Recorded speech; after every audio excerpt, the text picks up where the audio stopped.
ஐயா, பாட்டங்காலத்து சொத்துக்களை இவங்க பசங்க 2 பேரும் பிரிச்சு எடுத்துக்கிட்டாங்க. வயசான காலத்துல பாவம் பெத்தவங்களை சேர்த்துக்கிறது யாருதாங்க பிரச்சனையே? அம்மாவை சேர்த்துக்கிறாங்கிறாங்க, அப்பாவை வேண்டவே வேண்டான்னு சொல்றாங்க. அப்பாவை தம்பிக்கார வச்சு காப்பாத்துட்டுங்க, அம்மாவை நான் வச்சு காப்பாத்துறேங்க. அது சரிப்பட்டு வராதுங்க. அவர் உதவக்கரையா இருக்காருங்க. கட்டில உட்காந்துட்டு கால் மேல கால் போட்டு ஊர் நாயம் பேசிட்டு இருக்காருங்க. அம்மா வேணா என் கூட இருக்கட்டுங்க, அப்பா அவரே வச்சுக்கிட்டுங்க. உனக்கு எத்தனை குழந்தைங்க? ஒரு பையன் ஒரு பொண்ணுங்க. உனக்கு ஒரு பையன் மட்டுங்க. உங்க 2 பேர்லயும் யார் அம்மாவை வீட்டோட வச்சுக்கிறீங்களோ அவங்க தலைச்ச மொழி அப்பனோட அனுப்பிச்சு வரணும். வயசான காலத்துல அப்பனுக்கு துணையா இருக்கட்டும். அது எப்படிங்க 15 வருஷமா பாசமா வளர்த்த பிள்ளைய விட்டு கொடுக்க சொல்றீங்க? அதுவும் இல்லாம அவற்றை கஷ்டப்படுறதுக்கு என்ற மவளுக்கு என்ன தலையெழுத்துங்களா? நாங்க மட்டும் எங்க பிள்ளைய விட்டு கொடுக்க முடியுங்களாக்கும்? எங்களுக்கு எங்க புள்ள மேல பாசம் இருக்குங்க. கிழவன வேணா நான் வச்சுக்கிறேனுங்க, அம்மா அவரே கூட்டிட்டு போட்டுங்க. என்னால முடியாது, நீ தான் வச்சுக்கணும். நீ சொல்லி நான் என்ன கேக்குறேன்? நீ சொல்லி நான் என்ன கேக்குறேன்?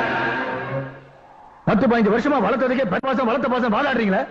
40 வருஷமா உங்களை வளர்த்து ஆளாக்கி கல்யாணமும் பண்ணி வச்சு உங்களுக்கு சொத்தையும் பிரிச்சு கொடுத்துட்டு இன்னைக்கு அனாதி அம்போ நிக்கிறாங்களே, அவங்களுக்கு மனசுக்குள்ள மரியாதை பாசம் எவ்வளவு இருக்கு? நெஞ்சில பசையெல்லாம் பேசுறானு. 10 மாசம் சுமந்து பத்தியம் இருந்து உங்களை பெத்து தொட்டில போட்டது அம்மானா, 10 காசு சம்பாதிச்சாலும் அதை பத்திரமா வீட்டுல கொண்டு கொடுத்து சோறாக்கி போட தோல்ல போட்டு வளர்த்தது அப்பண்டா. அவர் சம்பாதிச்ச சொத்தை நீங்க 2 பேரும் தான். உங்க அம்மா மட்டும் சேர்த்து கொஞ்ச நேரத்துக்கு முன்னாடி அடிச்சுக்கிட்டீங்களே, அது ஏன்னு எனக்கு தெரியும்.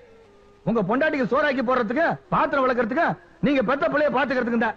அந்த வேலையை உங்க அம்மால செய்ய முடியல வச்சுக்கோங்க, அவங்களையும் வேண்டாதான் சொல்லிருப்பீங்க. ஆனா பெத்த பிள்ளைங்க மண்ணில் நின்னா மங்கி போயிருவாங்கன்னு மடியில போட்டு வளர்த்தவங்க தான் அப்பா அம்மா. அவங்களுக்கு வயசானதுக்கு அப்புறம் கூட வச்சுக்கிட்டா உங்களுக்கு பாரமாவும் இருக்கு, ஏதாவது பேச காரமாவும் இருக்கு. 10 மாச குழந்தையில பல்லு வராம நீ பேச பேச்ச என்ற பையன் பல நாட்டு பாஷை பேசுறான்னு பெருமைப்பட்ட உங்க அப்பன்டா. இன்னைக்கு நீ நாக்கு மேல பல்ல போட்டு அந்த அப்பனே வேண்டான்றிய. உன்னை பெத்தவனுக்கு என்றா பெருமை? அப்பனாத்தாலும் இருக்கும் போது தெரியாத அவங்களோட அருமை, அது அவங்க இல்லாத போது தான் தெரியும். அப்பனாத்தாலும் கல்ல செலவைக்க சொல்ல, கால் வயிற்றுக்காவது கஞ்சி ஊத்த சொல்றேன். அப்பனு ஆத்தாளுக்கும் கோயில் கட்டி கும்பிட சொல்ல, கோயில் அவங்களை பிச்சை எடுக்க வச்சிடாதீங்க நான் சொல்றேன். அப்பனி ஆத்தாலையும் பல்லக்கில் தூக்கிட்டு போன்னு சொல்ல, அவங்க உயிரோடு இருக்கும் போதே பாடலை ஏற்றாதீங்கன்னு சொல்றேன்.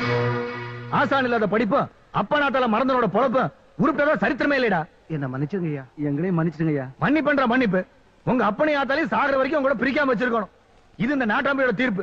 தப்பி தவறி மீறின இந்த 8 பட்டி